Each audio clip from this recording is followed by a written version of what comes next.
Kung hindi ka pa nakakapag-subscribe, mag-subscribe ka na. Welcome sa day 2 ng ating bakasyon dito sa Holomale, Maldives. Nandito kami ngayon sa rooftop ng Sunny Canopy Hotel. Ito yung pinag-stayan namin for the past few days. At nagpe-prepare na kami para sa ating trip papuntang Anantara.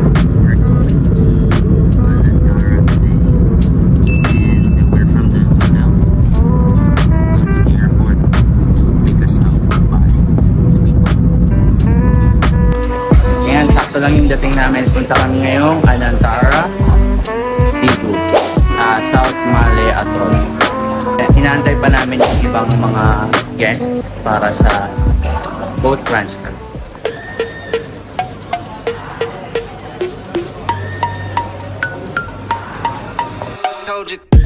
Ito yung Anantara Lounge nila sa airport mismo, at before ka tumawid ng isla, kailangan mong mag-register muna dito sa kanilang reception. Usually, dalawa yung mode of transportation nila. Either tatawid ka ng speedboat o ng seaplane. Safety first! Wow, good boy naman si Tobes. Yung travel time is mga 30 to 35 minutes. At talaga namang feel na feel mo yung pagiging VIP dito. Ibigyan kanila ng towel, drinks, at saka may wifi din on board. Ayan, napakagandang pag-welcome sa atin. Ang linaw ng tubig at napakaganda yung weather. Pang world class din yung pag-welcome sa amin. Ang rate ng stay namin sa beach villa nila ay umabot ng $1,000. Pero dahil may kakilala kami dito, binigyan kami ng family and friends discount. So, $400 na lang yung binayaran namin. Marami din kami naging perks and freebies sa FNF discount na to. Kaya, thank you sa'yo na to, and thank you din, Miss Joy. Pagdating namin ay binigyan ulit kami ng towel para ma-refresh at saka drinks. Buko juice. Ayos.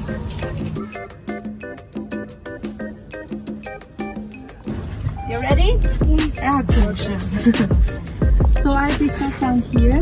The jetty is just arrival, is our arrival and departure jetty. So you can take the shuttle boat to go to our Gulifush Island, which is only for the snorkeling. It's also a perfect place to do snorkeling also. And then we also have tiki bar. You can order some drinks and food. Okay. And also this is our reception. You have seen before. So it's open 24 hours. All right. Behind you, in the middle of the ocean, that is our Thai cuisine restaurant. Only open for dinner time. The restaurant in front of you, this is our main restaurant, Fushi Cafe. For tomorrow, your breakfast will be happening here from 7 o'clock until 11 o'clock. Good morning! Hello, morning! This is Aquafanatis. For the yellow kayak, you can use daily 2 hours. It's complimentary. Right. And if you do not have the snorkeling equipment with you, you can come here. You have the complimentary code for you then. And you can keep with you until departure. You want to go to the kids club? I will show you the kids club before you go to the room, okay? This is our gym, open 24 hours. And we also have the boxing ring here. And we also have the playground here. You can play basketball, volleyball, badminton. This is our chef's garden. This is our oval water spa. And from this jetty, you can take the shuttle boat to go to our sister property, Anantara Valley. From here? Yeah, from here. You can take the boat. Only 1 minute to be reached there. Okay. But Anantara Valley is adult concept resort. So during the daytime, the kids is not allowed to enter. Are you going to make some friends here? No. This is the kids club. Ngayon naman mag-room tour tayo sa aming beach villa. This is your minibar. Coffee, tea, milk, water. This will be complimentary.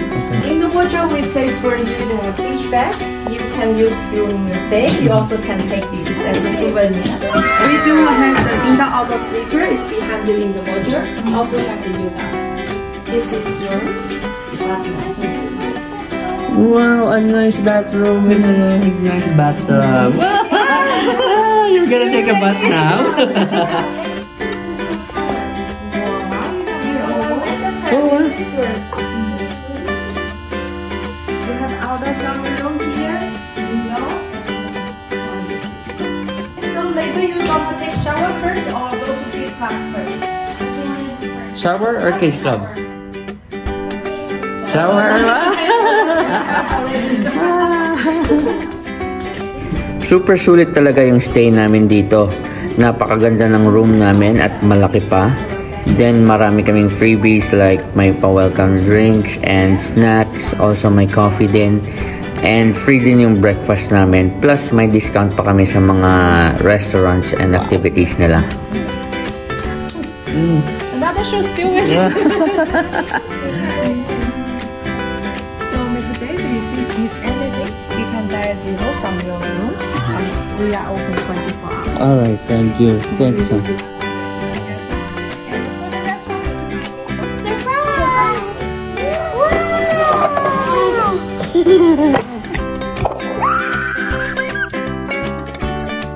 Cookies, cupcakes, and marshmallows. It's for me. And croissant. Everything is for Mama. Dear Tobias, welcome to Anantara Digu. Come and join us with some fun activities in the kids club. See you there.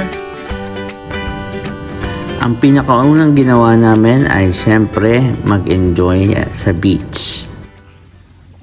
Release the Kraken!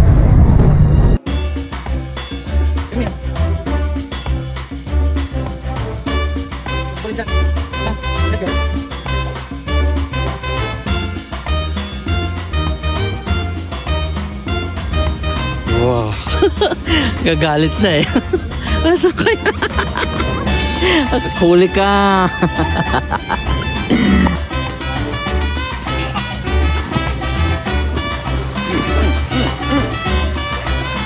Oh, you cannot get the ball?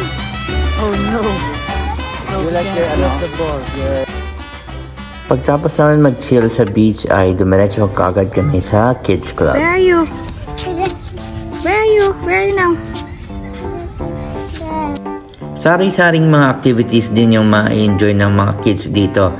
Gaya ng cooking, origami, tie-dye shirt, Lucky Dolphin Cruise, at iba pa.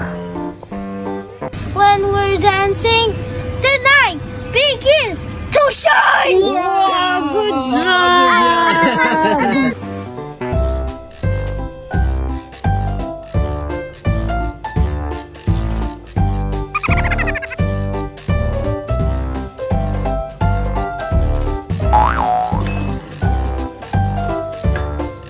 You're from where? Sri Lanka.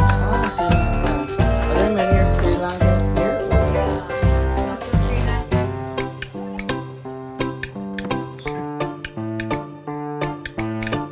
Practice tayo ng bike, guys. Kasi hindi pala kami makakatawid ng water villa kapag hindi magbabike. So wala akong choice. Hindi ako marunong magbike, pero try natin. Practice muna. 12 seconds later.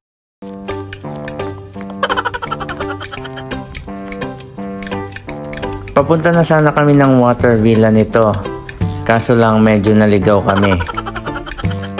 Akala namin sa water villa na kami pupunta. Yun pala sa water spa lang yung nadaanan namin. Kaya na-decide na lang kami na magpa-picture-picture muna.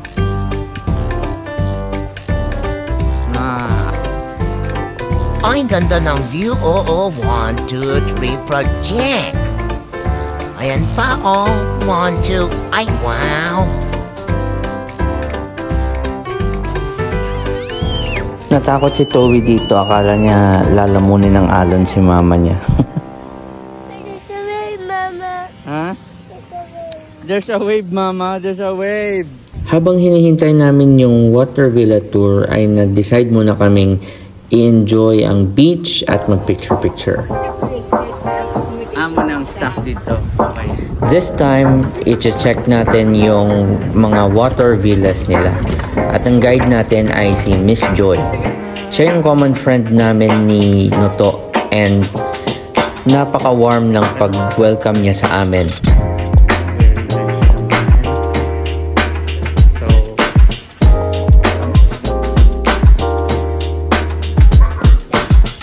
Ito na yung loob ng water villa. Almost same lang naman yung furniture and facilities nila. Yung major difference lang naman is yung ocean view. Siyempre, mas mahal yung sunset villa compared sa sunrise villas. Pero parehong breathtaking yung mga villas nila.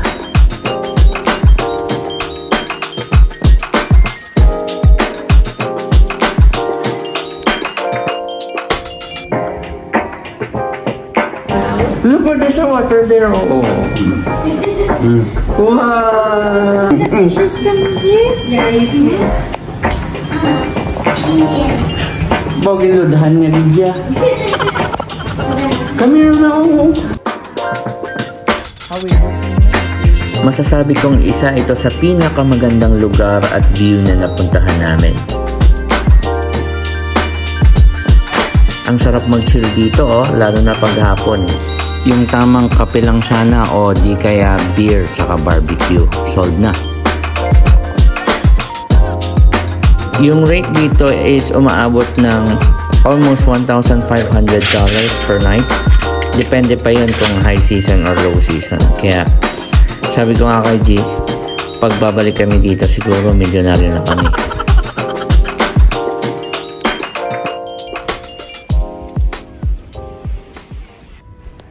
Bago natapos yung araw namin, dumiretso na kami para mag-dinner dun sa Fushi Cafe.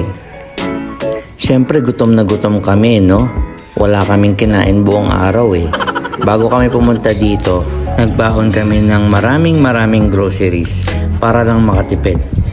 Siyempre, ang mahal ng pagkain dito, no?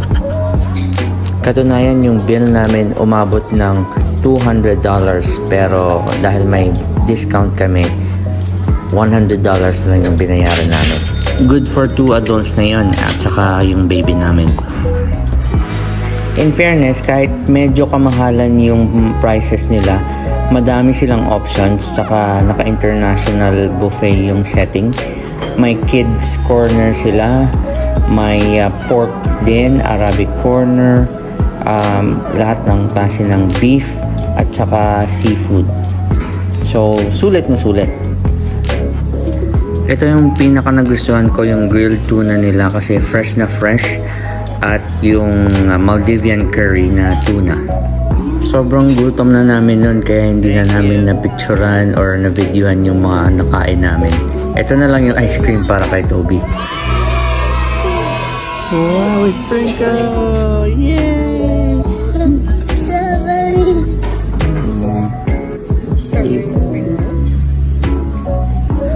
Saktong pagbalik namin sa villa, biglang umulan. Kaya in-enjoy muna namin yung moment. Nakakamiss din pala. Experience mo pa yung umuulan, ga? You like the rain? The next day. Ito na yung second day and last day namin dito sa Anantara Island. Kaya maaga kaming bumangon para enjoy ang mga facilities nila. May infinity pool at swing sa beachfront para sa mga mahilig mag-picture dyan.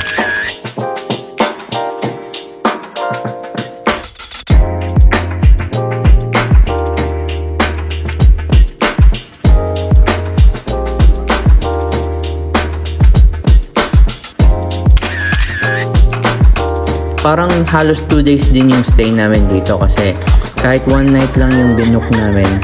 Nung first day kasi 9:30 pa lang nag-check-in na kami and nung next day na pauwi na kami, mga 5 PM na din yung check-out namin. So, sulit na sulit.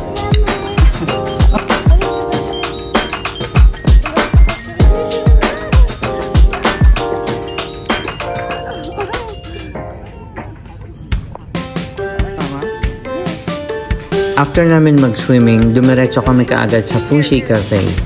Doon namin in-avail yung breakfast namin. kasama ng booking. When it comes to variety naman, napakadaming options na mapagpipilian dito. Meron silang gluten-free, sari-saring mga klase ng breads, may donuts, may sushi din, iba't ibang klase ng pork products, may mga sausage sila. Pwede ka din magpaluto ng sarili mong crepe, French toast, pancake, waffles, may bacon din, at saka iba't ibang klase ng luto ng eggs. Depende sa gusto mo. Meron din silang smoothie station at saka syempre rice, saka may salad din. At iba't ibang klase ng juice and desserts. Feeling ko tuloy parang umuulan ng pagkain dito.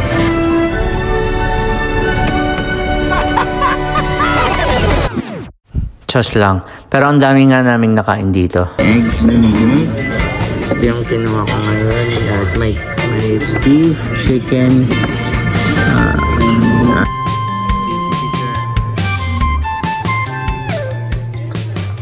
round 2. Sa sobrang busog namin, nagbike muna kami para maikot ulit namin yung isla for the last time. Tsaka libre din pala yung bike dito. Meron kayong 2 designated bikes per villa. So, kung gusto nyo ng may child seat, pwede din kayong mag-request. Gaya namin. Sobrang hindi kami makaget over sa mga water villas nila, kaya nag-decide kami mag-picture-picture ulit kasi mas maganda yung weather the next day.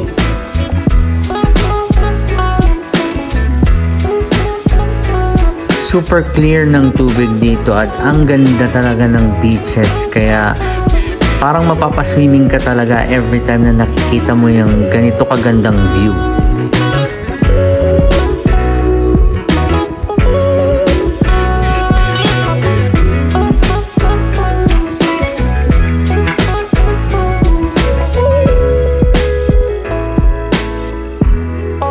At ito na nga yung time na nag-check out kami sa resort. Sobrang ganda dito at may mga friends din si Toby na nakilala dito sa kids club syempre. Say bye-bye Toby.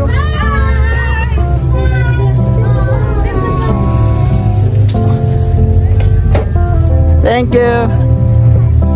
From start to finish ay hindi talaga kami binigo nitong bakasyon namin, kaya sobrang na-appreciate ko yung mga ganitong moments.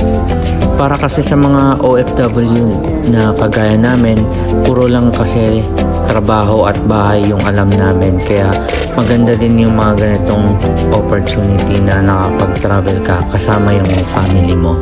Kung may mga tanong pala kayo pag pupunta kayo dito sa Maldives, comment na lang kayo sa baba. And see you next time. Salamat sa panonood.